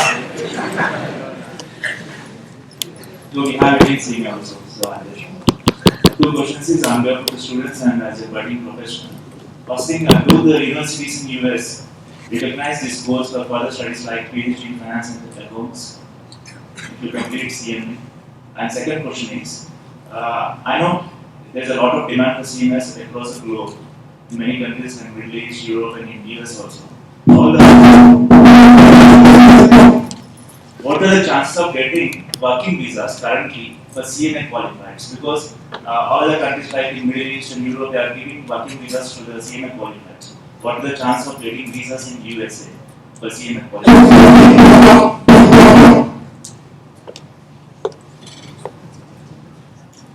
Okay, I think we're set. Time check.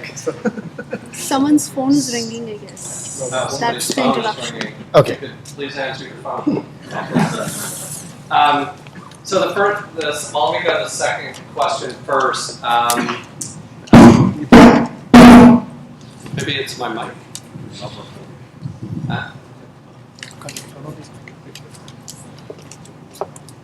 Okay. So, took the mic away. So, I probably need help. CMA qualified, the possibility of getting visas. Jim, do you? Yeah. The unfortunate answer is U.S. State Department, Homeland Security, Immigration, everybody else who's involved in granting visas to the U.S. It's a lot of a black box. They sometimes look at qualifications, but more often than not, they don't look at your qualifications. They look at the chances of, well, one, if you're going to a company, the chance of the company supporting you during your valid visa, and then you returning home wherever your home might be.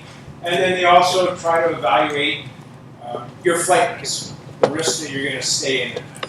And so from what I've been able to gather from our lawyers, because we've talked to our lawyers about this a lot, is that they often look more at, do you have a very stable job in your home country? Do you have family ties back to your home country?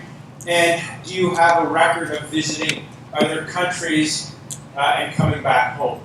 And sometimes that helps, sometimes it doesn't. We have trouble with our staff, wherever they might be coming to the U.S. And our board members. We've had people on our global board of directors who have been denied visas, who are CAs, CPAs, CMAs. They might have 8 or 9 designations, and in a bunch of cases, the visa officer would look at them, they'd ask me one question and say, rejected, with no rhyme, no reason. So, we try to get involved where we can. We write letters of support for people if they're coming to our conferences. So if you're coming to our conference in the U.S., we'll write a very good support letter to try to help with a visa. In terms of work visas, they take a look at some of the factors, but again, it's mostly the company's support of who you're going to work for if you're going to the U.S. to work that matters more than anything else. And they don't care a lot about certifications, they care about the company who you're trying to work for and their support and their history of track record. So, wish I had a better answer, but it's something that frustrates us on a monthly basis. Yeah, and I've written and signed my share of visa letters, and it's like Jim said, it's actually a little depressing for us, and we think there's a very compelling support and evidence, and to some extent it's out of our control, and move to nationalism and things like that, which we certainly can't control, is not helping either. But we'll keep trying. We'll keep trying. So we try to address the best we could your second question, but your first question was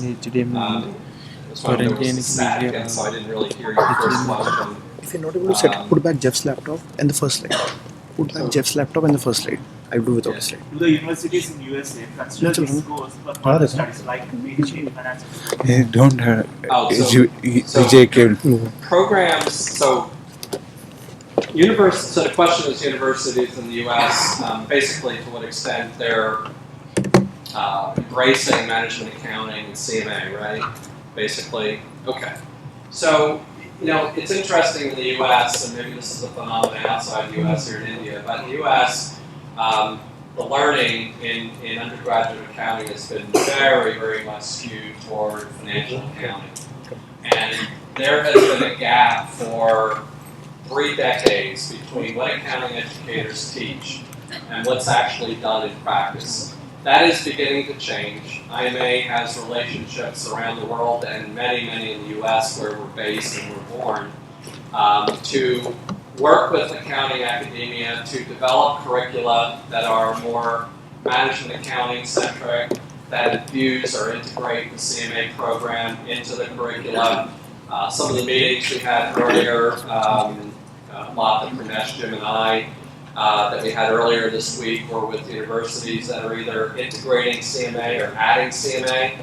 So we need to keep that going and keep it up, because there still is preponderance of education focused on statutory reporting, taxation, all very, very important things, but if we're going to be future ready and if we're going to try to appeal to the millennials, we've got to do better in accounting education. So getting better, but not where we need to be. So with that, turn it over back to Varun. Yep, okay. So let's have a round of applause for Jeff.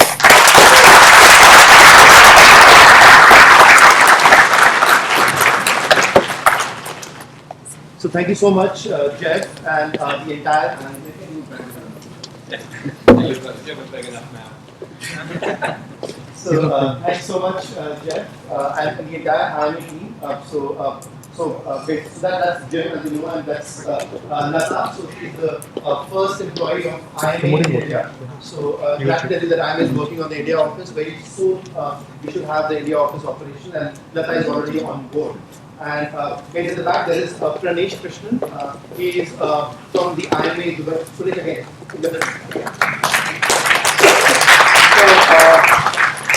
So Pranesh is from the IMA Dubai office, and he's been very, very helpful over the last few years in terms of expanding the ecosystem for CMA in India, and he works actively with the chapter. So Hyderabad chapter, you have any thoughts? Or you want to, we already have a Hyderabad chapter in place, but it's not very active, and we want to make it active now. I think Pranesh would be instrumental. We have active chapters in Bangalore, in Chennai, and in Delhi. So I think Hyderabad should be up and running very soon. So how many CMAs do we have in this room? Okay, that's great. And how many CPAs do we have in school? CPAs, okay. Arpit is like, okay. Okay. So, and how many potential CMAs in this room? Studying for CMA? Yeah? Okay. And how many potential CPAs in this room? So, yeah. Predominantly we have CMA focused folks, and it's great. From a mind standpoint, so, introducing myself, so I'm Varun Jain, CMA. I lead the Miles education team, and our mission at Miles is to expand the ecosystem for a lot of US-based certifications in India, and predominantly our focus is on CPA and CMA. And I'll tell you why. When you look at, and how many chartered accountants do we have in this room? Okay, so 2 chartered accountants. So these are the guys who, whenever I ask for the chartered accountants, and I look at them, okay, you're the guys who run the marathon. They've given like 16, 18, 20 exams, even the Indian CMAs, a lot of exams, to get a professional certification, which is well earned. I mean, it's hard earned, and of course, very well recognized. But the challenge that I see, with the structure of, a lot of certifications in India, and similar challenges even with UK certifications, like, anybody who's an ACCA here, ACCA or a CMA here? We don't have ACCA, but similar structure. I mean, what you have is all these qualifications are meant after +2. I mean, you get started on CA after class. So you get started on CA after class 12, and you're reading 20 exams over 4 to 5 years. Same story with Indian CMA, CS, no ACCA, CMA. A lot of exams, double-digit exams that you give over a span of 3 to 5 years to get these exams. And what the institutes tell you, for example, the Institute of Chartered Accountants of India, they tell you, okay, hey, you don't need to go to university. You don't need to go to college. Focus on CA, complete CA, and once you complete your chartered accountancy, nobody's going to ask you whether you are a university graduate. Because the CA content or all these certification contents, they substitute university education. So whatever is taught in the university is covered as part of the certification. So, I mean, we see a lot of CA candidates, and a lot of them are studying with us as well, who don't go to college, don't go to university, do a distance learning lecture from IGNOU. Some folks go to university, don't attend classes. Their focus is, okay, we will focus on CA because that's the big deal. University graduation, we're just doing it for that. Now, the moment we get to the US, the perspective changes. Nearly all, I would say all US qualifications that I know mandate a university degree. So whether we talk about CMA, we talk about CPA, we talk about CIA, talk about CFA, talk about FRL, all these certifications, they mandate a university degree. And now think about it, like all of us went to, most of us went to university, completed classes there. We had courses in accounting, in business, in finance at the university, right? So we covered a lot of content. Now the question is, as part of the professional certification, do we need to cover that all over again? The general answer from a US standpoint is no. So what we do is we do a quick recap of all of that. Not that we get all of that, we do a quick recap of all of that, but we build upon that to make let's say fresh graduates more job ready, and to make professionals help progress in their career. So these are typically professional qualifications meant for professionals, and most of our candidates, across India, across 10 cities in India, and we do Sunday classes. About 80% of the candidates are working professionals. They're working Mondays to Fridays, and they come in for CPA or CMA. CPA they seek 4 exams, and CMA 2 exams, because it's actually graduation plus 4, or a graduation plus 2. So they're complementing university education and building up on that to sort of make you ready. And that is where our mission comes in, and our mission is to expand the ecosystem for such professional, truly professional certifications, not something which substitutes university education, something which complements our university degree and which is relevant for working professionals. So I say there are a lot of non-CAs in this room who are working professionals. Do you really think you can go back and do your chartered accountancy now?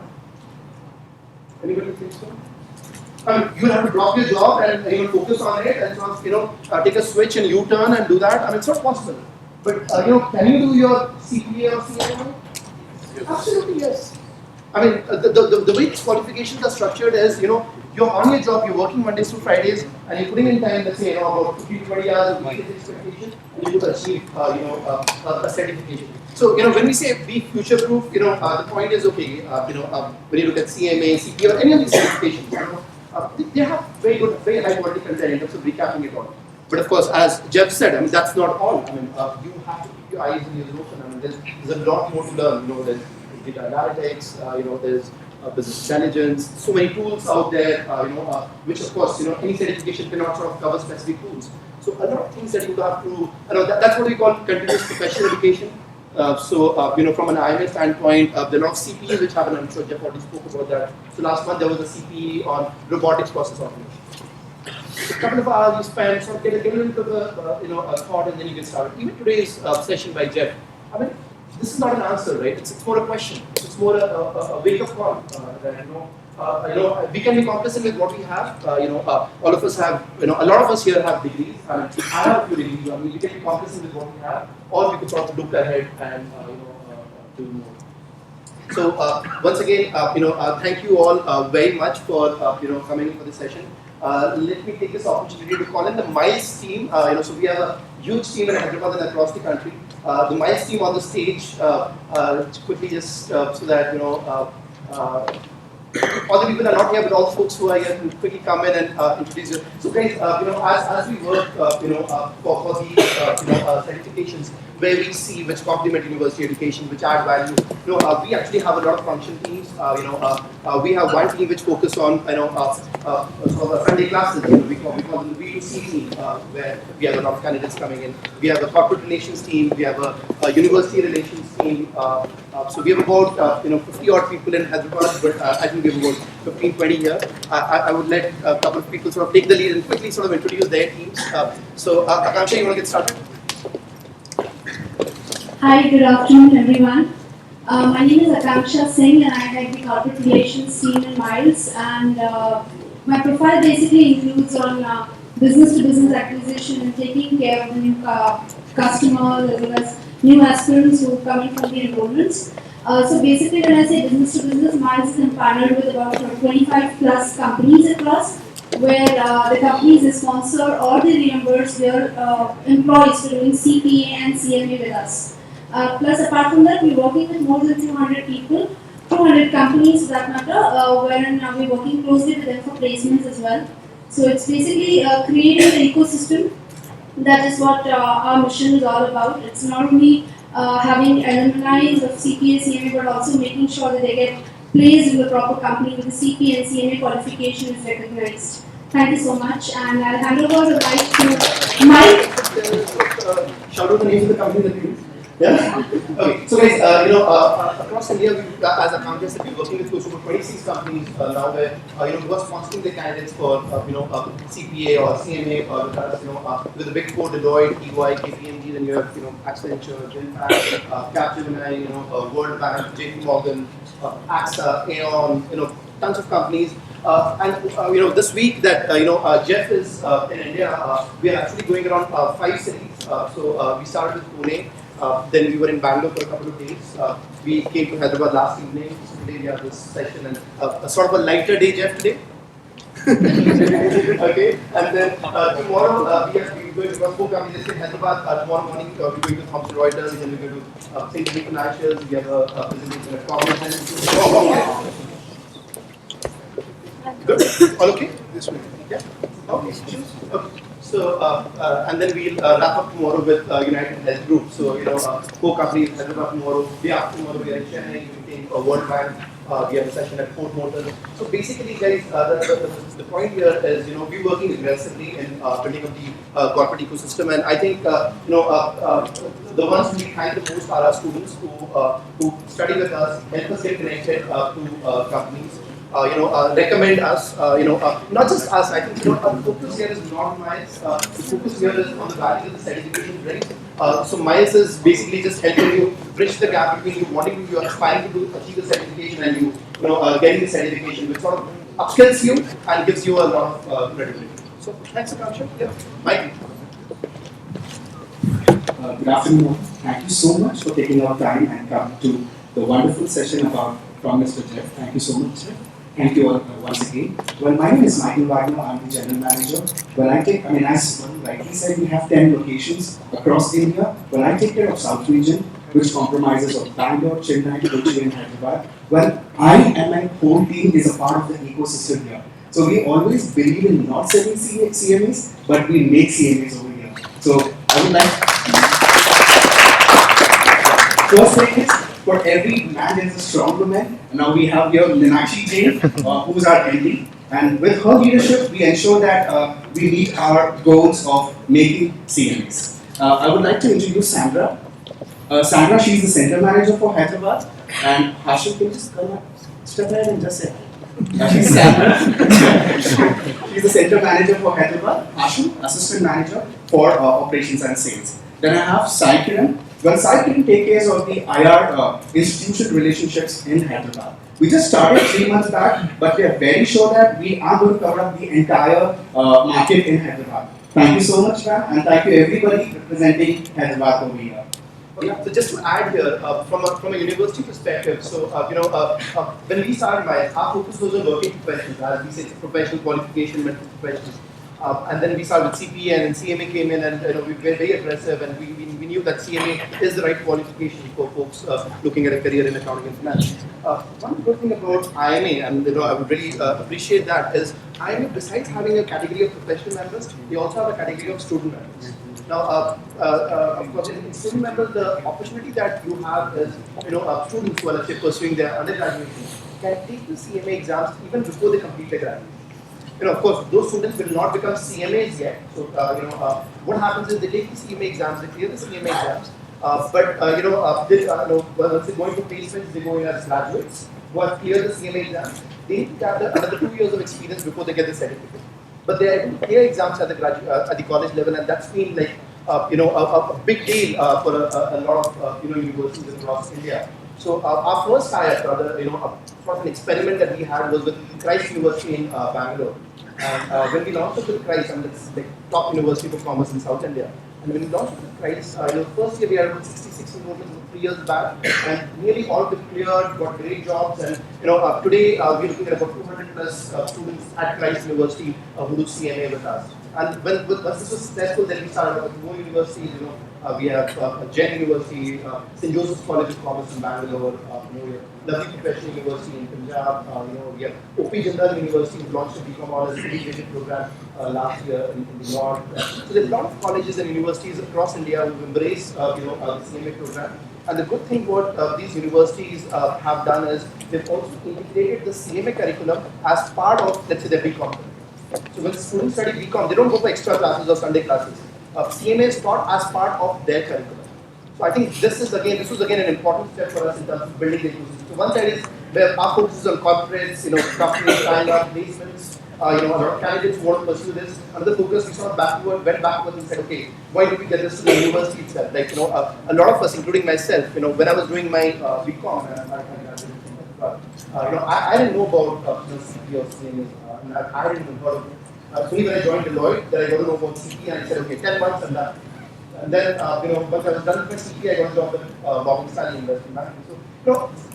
So now the point is, we want to get down to universities and colleges and make sure, there's more awareness, as far as universities. Just quickly, I want to introduce my team over here. I have Vidya. Vidya takes care of the inventory from MILES Education. I have Kiran. Kiran, just wait a second, Kiran. Yeah, he's the one who's actually the instrumental guy for the operations work. Then I have my sales team over here, Sudhir, who represents Bangalore City, Imran, Hashim, Ibrahim, Dinesh. Now that's all I had in my list. I will hand it over to.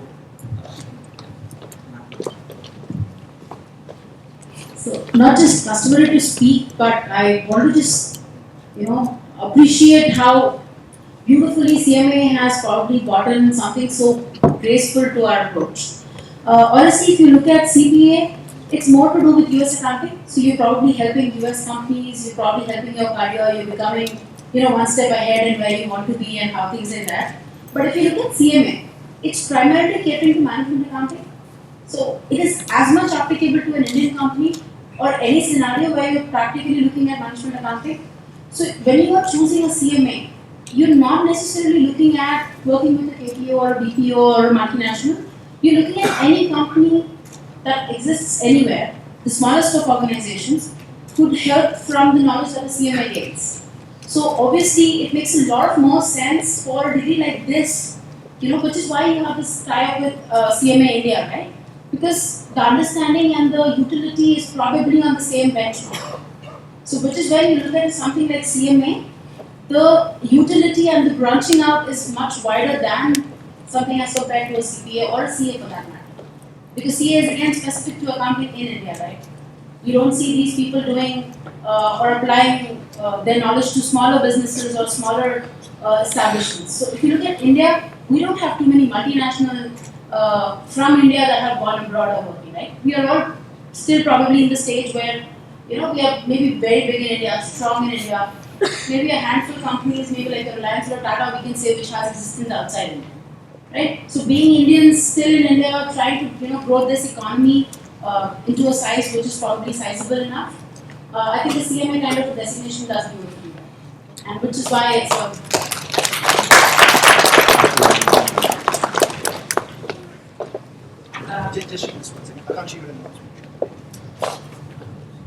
small announcement. We have given you the feedback forms. Request to kindly fill in the feedback forms, and we have our team sitting up. Out, you can just handle the feedback forms while going. Second announcement is lunch is already arranged for you guys, so you can have your lunch at Tungabhadra cafeteria, just down the lane. Right? Thank you. Good afternoon, folks.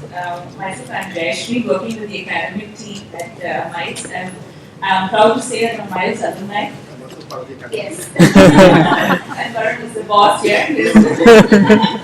Part of the academic team, but we have grown over here from just starting with CPA and working with the content, and with CMA now we're working on developing the online test bank. We have a team here. I also teach CPA and CMA, so a lot of familiar folks here for me, but we also have tutors here. Sumit Jain, who carries a lot of responsibility on himself as and we have Arpit, also a very familiar face and the first alumni of MILES education here. And our backbone, Anish, Hiranmai, Asma, who work tirelessly on the online test bank and try to give you the best product that we can. Apart from teaching the classes, we try to act as mentors for you students. So our job extends beyond just being that, in trying to deliver you the product, but also to ensure that you take the last mile, and pass the exams. So remember that we're still always there to help you out and not just be in the background. Yeah. Thank you. So I think so thank you once again, all of you, for coming in. Thank you for Team IMA, Jeff, Jen, Lata, and Dinesh once again. Jeff, really an honor to hear you. I've heard Jeff a couple of times, and this is every time that I hear about this, I'm like, okay, we got to do more. Even from my perspective, I feel we got to do way more. And a tagline is miles to go. So thank you so much. Guys, please appreciate you fill in the feedback form. Will help us plan such events further in the future. Based on your feedback. Also, for candidates who are looking at anybody who's looking at specific information on CMA or for that matter even for CPA, we have a short session in room number 28. If you're looking at, if you're not already enrolled and you're thinking of a potential candidate for CMA and you want some specific information, okay, what are the two exams about, what's the content, what's the exam pattern. So we have a small session in room number 28, so you could head there and about 30 minutes, you'll sort of get a quick information about the CMA program, or if you have some specific questions in there. So thank you so much, and looking forward to see you for lunch. Thank you.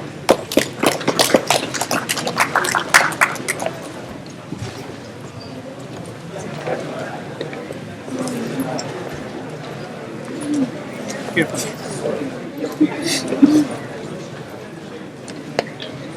you.